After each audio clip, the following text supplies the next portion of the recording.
नमस्कार दोस्तों। ये क्वेश्चन एसएससी सीजीएल टियर 1 के 2004 में आ चुका है और इस क्वेश्चन को आप देखो, अगर करना चाहो तो इजीली हो सकता है, पर इस क्वेश्चन को कैसे कॉन्सेप्ट वाइज, कैसे इजी तरीका, या फिर अगर आपके पास ऑप्शन ना हो तो आप कैसे करोगे, यानी कि जो इसका तरीका है करने का, वो कैसे अप्लाई करोगे आप। तो आप चाहो तो पहले आप तो कैसे इस क्वेश्चन को एग्जाम में कैसे करेंगे वो भी बता दे रहा हूँ, उसके बाद से आप वीडियो पॉज करना और ट्राई करना।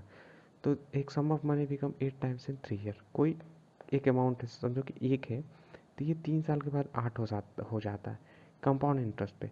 तो डेफिनेटली ये 2 हुआ होगा, ये उसके बाद 2 से 4 हुआ होगा और 4 से 8 हुआ होगा। ठीक है, अगर जिन एग्ज़ाम का तरीका है तो 1 साल, 2 साल और 3 ईयर्स के बाद ये 8 हो जा रहा है।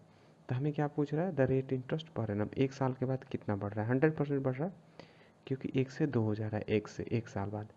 तो ये तो एग्ज़ाम में आप ऐसे कर सकते हो, ये मतलब कि एक अनुमान लगा के, ठीक है। पर ऐसे ये क्वेश्चन बेसिक मेथड से सॉल्व नहीं होगा। तो आप चाहो तो वीडियो पॉज करो और आप देखो खुद को कि आप इसको बेसिक मेथड से कैसे सॉल्व कर रहे हो, फिर आप इस वीडियो को चालू करो और देखो, एक नया कॉन्सेप्ट आपको सीखने को मिलेगा इस कंपाउंड इंटरेस्ट में। ठीक है, तो आप देख सकते हो वीडियो पॉज करके।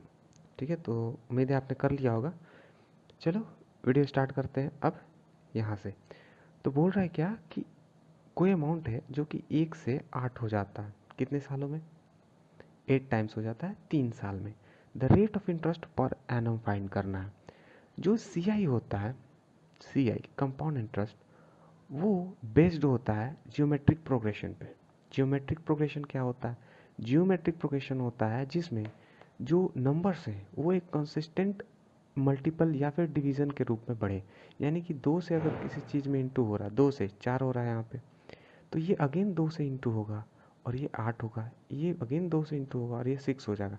यानी कि 1 साल में अगर कोई अमाउंट 4 हो रहा है या 2 साल में अमाउंट 4 हो रहा है, तो अगले 2 साल में वो 8 होगा, फिर अगले 2 साल में वो 16 हो जाएगा। यानी कि कंसिस्टेंसी रहेगी। क्या होगा, कंसिस्टेंसी रहेगी अमाउंट्स में, जितना भी ईयर का डिफरेंस हो। ठीक है, अब इसका एक प्रूफ है। अगर कोई अमाउंट, ध्यान से यहाँ पे देखो, कोई अमाउंट 2 से 4 हो जाता है, एक साल 2 है, दूसरा साल 4 है, ठीक है, और उसके अगले साल कितना हो जाएगा, 8। ये सी आई का मेथड है। इसका मतलब ये होता है कि मिडिल वाला नंबर का स्क्वायर अगर कर दें, जीपी अगर कितने पढ़ा है, नहीं पढ़ा है तो आपको यहाँ पे क्लियर हो जाएगा। मिडिल वाले नंबर का square and this into this क्या होता है, 8 × 2 क्या होता है, हमेशा बराबर होता है। जीपी में ये होता है कि मिडिल वाले नंबर्स का स्क्वायर और last number and first number क्या होता है, बराबर होता है, किसी 3 डिजिट नंबर में अगर देखो तो। ठीक है, ठीक है, तो ये होता है जीपी का फॉर्म। यहाँ ये कॉन्सेप्ट एपी यहाँ पे सीआई में भी लग सकता है, यानी कि कंपाउंड इंटरेस्ट में, क्योंकि रेट इंटरेस्ट जो होता है, हर साल का जो रेट ऑफ इंटरेस्ट होता है वो सेम रेट से बढ़ता है।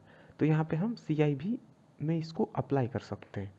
ठीक है, तो अब देखो यहाँ पे क्वेश्चन का पूछ रहा है, समझो कि पहला जो ईयर था, ठीक है, नया पूरा लेते हैं, नया से शुरुआत से करते हैं। ठीक है, तो आपने कर लिया होगा।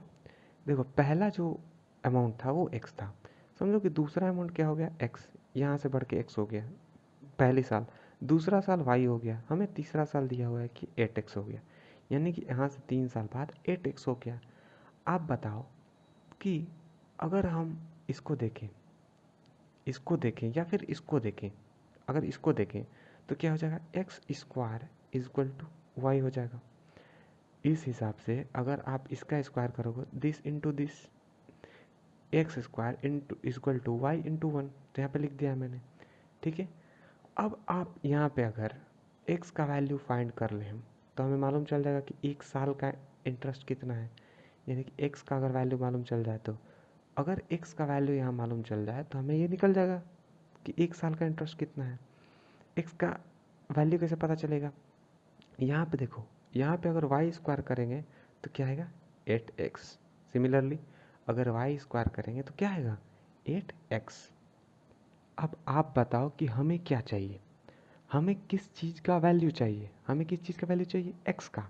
तो अगर इस y को हम x में चेंज कर दें, यानी कि y की जगह पे एक्स स्क्वायर रखोगे, तो ये x⁴ हो जाएगा, इक्वल टू 8x हो जाएगा। हमें x का वैल्यू चाहिए ना, इस x से यहाँ पे पावर एक कट हो जाएगा, यानी कि x को अगर यहाँ लाए तो एक पावर हट जाएगा, X cube is equal to 8 और एक्स का वैल्यू क्या हो जाएगा, X cube is equal to 8 यानी कि 2 into two into two to the power 3 यानी कि एक्स का वैल्यू 2। अगर एक्स का वैल्यू 2 तो 1 से 2 हुआ है एक साल में यानी कि 100% का इंक्रीज हुआ है, तो परसेंट इंटरेस्ट कितना होगा 100। ठीक है, तो अगर ये वीडियो आपको अच्छा लगा हो ज़रूर चैनल को सब्सक्राइब करना। ठीक है, ठीक है, उम्मीद है आपको ये चीज़ बिल्कुल समझ में आ गया होगा।